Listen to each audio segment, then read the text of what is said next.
اعوذ باللہ من الشیطان الرجیم بسم اللہ الرحمن الرحیم الحمد للہ رب العالمین والصلاة والسلام علی سید المرسلین وخاتم النبیین اما بعد۔ صحیح بخاری باب کتاب الزکوٰۃ، حدیث نمبر 1476، اردو ترجمہ۔ سورہ بقرہ میں اللہ تعالیٰ کا ارشاد ہے کہ جو لوگوں سے چمٹ کر نہیں مانگتے، اور کتنے مال سے آدمی مالدار کہلاتا ہے، اس کا بیان، اور نبی کریم صلی اللہ علیہ وسلم کا یہ فرمانا کہ وہ شخص جو بقدر کفایت نہیں پاتا، گویا اس کو غنی نہیں کہہ سکتے۔ اور اللہ تعالیٰ نے اسی صورت میں فرمایا کہ صدقہ خیرات تو ان فقراء کے لیے ہے جو اللہ کے راستے میں گھر گئے ہیں، کسی ملک میں جا نہیں سکتے کہ وہ تجارت ہی کر لے۔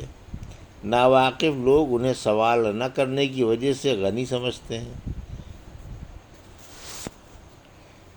یعنی وہ حد کیا ہے جس سے سوال ناجائز ہو۔ ہم سے حجاج بن منہال نے بیان کیا، انہوں نے کہا کہ ہم سے شعبہ نے بیان کیا، انہوں نے کہا کہ مجھے محمد بن زیاد نے خبر دی، انہوں نے کہا کہ میں نے ابو ہریرہ رضی اللہ عنہ سے سنا کہ نبی کریم صلی اللہ علیہ وسلم نے فرمایا، مسکین وہ نہیں جسے ایک دو لقمے در در پھرائیں، مسکین تو وہ ہے جس کے پاس مال نہیں لیکن اسے سوال سے شرم آتی ہے، اور وہ لوگوں سے چمٹ کر نہیں مانگتا۔ یعنی مسکین وہ ہے جو کمائے مگر بقدر ضرورت نہ پا سکے۔ حدیث نمبر 1477، اردو ترجمہ۔ ہم سے یعقوب بن ابراہیم نے بیان کیا، کہا کہ ہم سے اسماعیل بن علیہ نے بیان کیا، کہا کہ ہم سے خالد خدا نے بیان کیا، ان سے ابن اشو نے، ان سے عامر شعبی نے کہا کہ مجھ سے مغیرہ بن شعبہ رضی اللہ عنہ کے منشی دراد نے بیان کیا کہ معاویہ رضی اللہ عنہ نے مغیرہ بن شعبہ رضی اللہ عنہ کو لکھا کہ انہیں کوئی ایسی حدیث لکھی ہے جو آپ نے رسول اللہ صلی اللہ علیہ وسلم سے سنی ہو۔ مغیرہ رضی اللہ عنہ نے لکھا کہ میں نے رسول اللہ صلی اللہ علیہ وسلم سے سنا ہے، آپ صلی اللہ علیہ وسلم نے فرمایا کہ اللہ تعالیٰ تمہارے لیے 3 باتیں پسند نہیں کرتا: بلا وجہ کی گپ شپ، فضول خرچی، اور لوگوں سے بہت مانگنا۔ حدیث نمبر 1478، اردو ترجمہ۔ ہم سے محمد بن غریر زہری نے بیان کیا، کہا کہ ہم سے یعقوب بن ابراہیم نے اپنے باپ سے بیان کیا، ان سے صالح بن کیسان نے، ان سے ابن شہاب نے، انہوں نے کہا کہ مجھے عامر بن سعد بن ابی وقاص نے اپنے باپ سعد بن ابی وقاص سے خبر دی، انہوں نے بیان کیا کہ رسول اللہ صلی اللہ علیہ وسلم نے چند اشخاص کو کچھ مال دیا، اسی جگہ میں بھی بیٹھا ہوا تھا، انہوں نے کہا کہ رسول اللہ صلی اللہ علیہ وسلم نے ان کے ساتھ ہی بیٹھے ہوئے شخص کو چھوڑ دیا اور انہیں کچھ نہیں دیا، حالانکہ ان لوگوں میں وہی مجھے سب سے زیادہ پسند تھا۔ آخر میں نے رسول اللہ صلی اللہ علیہ وسلم کے قریب جا کر چپکے سے عرض کی، فلاں شخص کو آپ نے کچھ بھی نہیں دیا، واللہ میں اسے مومن خیال کرتا ہوں۔ رسول اللہ صلی اللہ علیہ وسلم نے فرمایا، یا مسلمان۔ انہوں نے بیان کیا کہ اس پر میں تھوڑی دیر تک خاموش رہا، لیکن میں ان کے متعلق جو کچھ جانتا تھا اس نے مجھے مجبور کیا، اور میں نے عرض کی، یا رسول اللہ صلی اللہ علیہ وسلم، آپ فلاں شخص سے کیوں خفا ہیں؟ واللہ میں اسے مومن سمجھتا ہوں۔ آپ صلی اللہ علیہ وسلم نے فرمایا، یا مسلمان۔ 3 مرتبہ ایسا ہی ہوا۔ آپ صلی اللہ علیہ وسلم نے فرمایا کہ ایک شخص کو دیتا ہوں اور دوسرے کو نظر انداز کر جاتا ہوں، حالانکہ وہ دوسرا میری نظر میں پہلے سے زیادہ پیارا ہوتا ہے، کیونکہ جس کو میں دیتا ہوں، نہ دینے کی صورت میں مجھے ڈر اس بات کا رہتا ہے کہ کہیں اسے چہرے کے بل گھسیٹ کر جہنم میں نہ ڈال دیا جائے۔ اور یعقوب بن ابراہیم اپنے والد سے، وہ صالح سے، وہ اسماعیل بن محمد سے انہوں نے بیان کیا کہ میں نے اپنے والد سے سنا کہ وہ یہی حدیث بیان کر رہے تھے۔ انہوں نے کہا کہ پھر آن حضرت صلی اللہ علیہ وسلم نے اپنا ہاتھ میری گردن اور مونڈھے کے بیچ میں مارا اور فرمایا سعد ادھر سنو، میں ایک شخص کو دیتا ہوں آخر حدیث تک۔ عبداللہ امام بخاری رحمۃ اللہ علیہ نے کہا کہ قرآن مجید میں لفظ کب کبو اوندھے لٹا دینے کے معنی میں ہے، اور سورہ ملک میں مقبہ کا لفظ ہے، وہ عقب سے نکلا ہے۔ عقب لازم ہے، یعنی اوندھا گرا، اور اس کا متعدی کب ہے۔ کہتے ہیں کہ کب اللہ لو جہا، یعنی اللہ نے اسے اوندھے منہ گرا دیا، اور کیتا یعنی میں نے اس کو اوندھا گرایا۔ امام بخاری رحمۃ اللہ علیہ نے کہا کہ صالح بن کیسان عمر میں زہری سے بڑے تھے، وہ عبداللہ بن عمر سے ملے ہیں۔ حدیث نمبر 1479، اردو ترجمہ۔ ہم سے اسماعیل بن عبداللہ نے بیان کیا، کہا کہ مجھ سے امام مالک رحمۃ اللہ علیہ نے ابو زناد سے بیان کیا، ان سے اعرج نے، اور ان سے سیدنا ابو ہریرہ رضی اللہ عنہ نے، کہ رسول اللہ صلی اللہ علیہ وسلم نے فرمایا، مسکین وہ نہیں ہے جو لوگوں کا شکر کاٹتا پھرتا ہے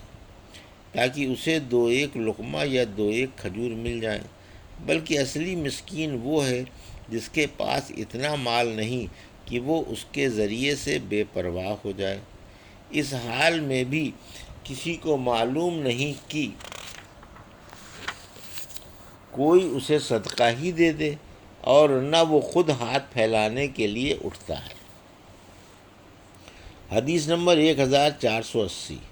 اردو ترجمہ۔ ہم سے عمر بن حفص رحمۃ اللہ علیہ بن غیاث نے بیان کیا، کہا کہ مجھ سے میرے باپ نے بیان کیا، کہا کہ ہم سے اعمش نے بیان کیا، کہا کہ ہم سے ابو صالح ذکوان نے بیان کیا،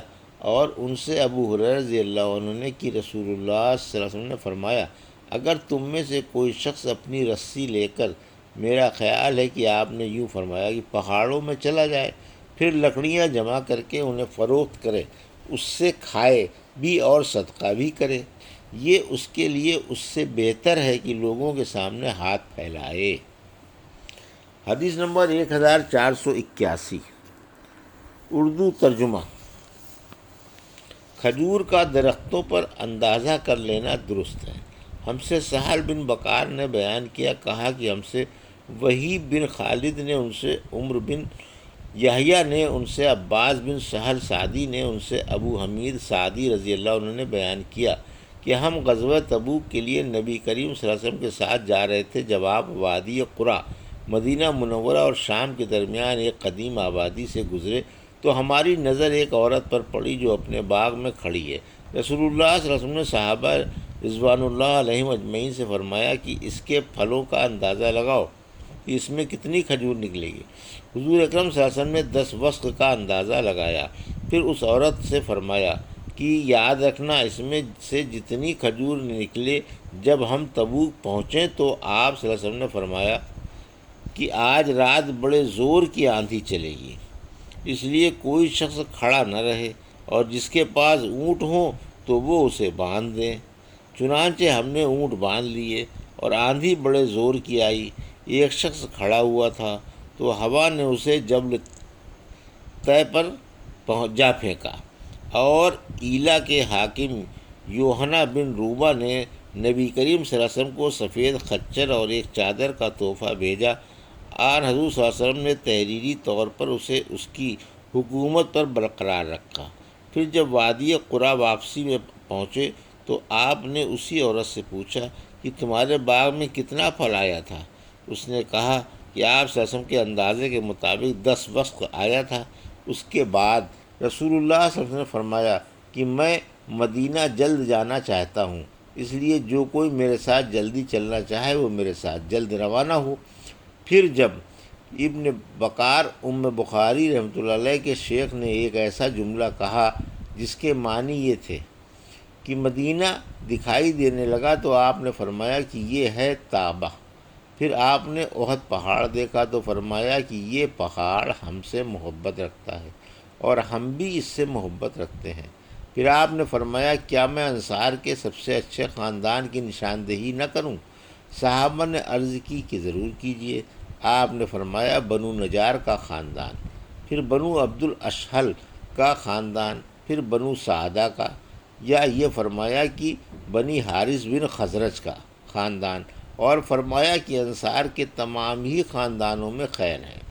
ابو عبداللہ قاسم بن سلام نے کہا کہ جس باغ کی چہار دیواری ہوا سے حدیقہ کہیں گے اور جس کی چہار دیواری نہ ہو اسے حدیقہ نہیں کہیں گے۔ حدیث نمبر 1472، اردو ترجمہ۔ اور سلیمان بن بلال نے کہا کہ مجھ سے عمرو نے اس طرح بیان کیا کہ پھر بنی حارث بنی خزرج کا خاندان اور پھر بنو سعدہ کا خاندان، اور سلیمان نے سعد بن سعید سے بیان کیا، ان سے عمارہ بن غزیہ نے، ان سے عباس نے، ان سے ان کے باپ سہل نے کہ نبی کریم صلی اللہ علیہ وسلم نے فرمایا احد وہ پہاڑ ہے جو ہم سے محبت رکھتا ہے اور ہم اس سے محبت رکھتے ہیں۔ یہ تھی